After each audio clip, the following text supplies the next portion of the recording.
ni mtakatifu peke yake, amezidi, anakosa wote, amezidi, mchungaji wetu amezidi. Sikiliza, no.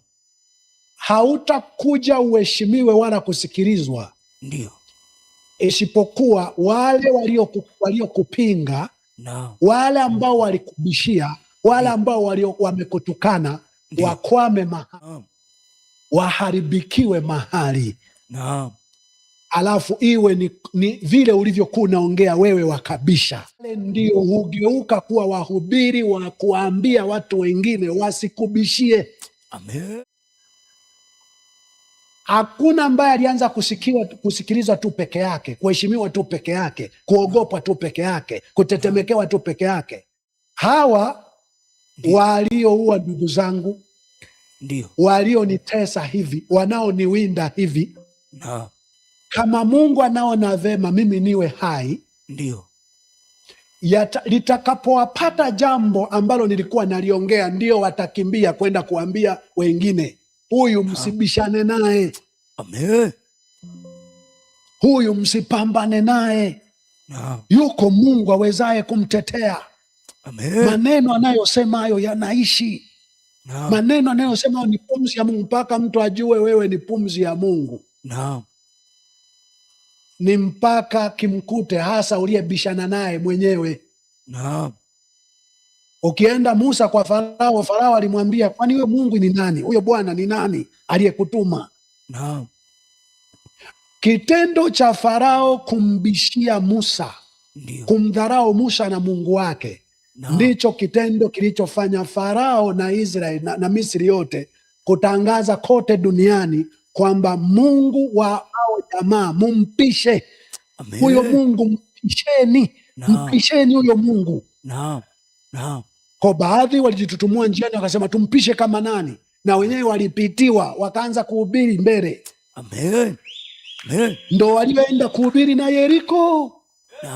Wakaenda kuhubiri na Yeriko, kule Yeriko, kwamba kuna majamaa yanakuja huko zaidi ya watu 600,000. Kuna majamaa yanakuja huko, Mungu wao hazuiriwi na chochote. Yeriko wakasema sisi tutamzuia huyo Mungu. Tutajenga ukuta wenye mapana mita 100. Tuone huyo Mungu watapita wapi. Walipofika pale, Mungu aliwaongoza njia nyingine kabisa ili ajionyeshe, mimi ni Mungu naye wanyamazisha wabishi, wanaokubishia wewe, sio wanaombishia, watakao kubishia wewe, watakao kudhiaki wewe, watakao kutukana wewe. Ndio. Hebu imagine, wana wa Israeli wanaizunguka Yeriko siku ya kwanza. Alafu wale jamaa wako pale juu wanacheza mpira juu kabisa, wanaochungulia kwa chini. Alafu kuna watu wanaona pembeni humo wanazunguka. Wewe unafikiri matusi walitukana matusi kiasi sana? Walidhiakiwa kiasi gani? Sana. Kwa hiyo atakayedhiakiwa, utadhiakiwa wewe ukiwa unajaribu kupita. Amen. Siku ile niliplay yule kijana na Nauka ambaye anasema unajua kuwafanya watu waiamini ndoto yako ndio ni kama kuwafanya watu wacheze mziki ambao unausikia wewe tu kwenye earphone. Yaani wewe unasikia mziki kwenye earphone, unacheza, lakini unashangaa watu wengine kwa nini hawachezi. Unasikia wewe tu. Lakini sikia, ndio kwa mujibu wa uzoefu wa dunia ilivyo, ni kwamba ile ndoto, ule mziki unaosikia kwenye earphone, unatakiwa kuucheza mpaka watu waikariri step bila kusikia mziki. Amen. Unatakiwa kuucheza mpaka watu wajue kwamba huu mziki huu ni wa Rose Muhando.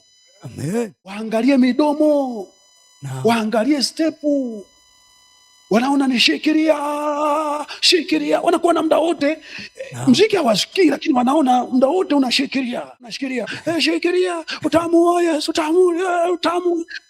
Wanaangalia midomo, wanaangalia unavyoshikilia, wanafika mahali sema huu wimbo ni wa Rose Muhando. Amen.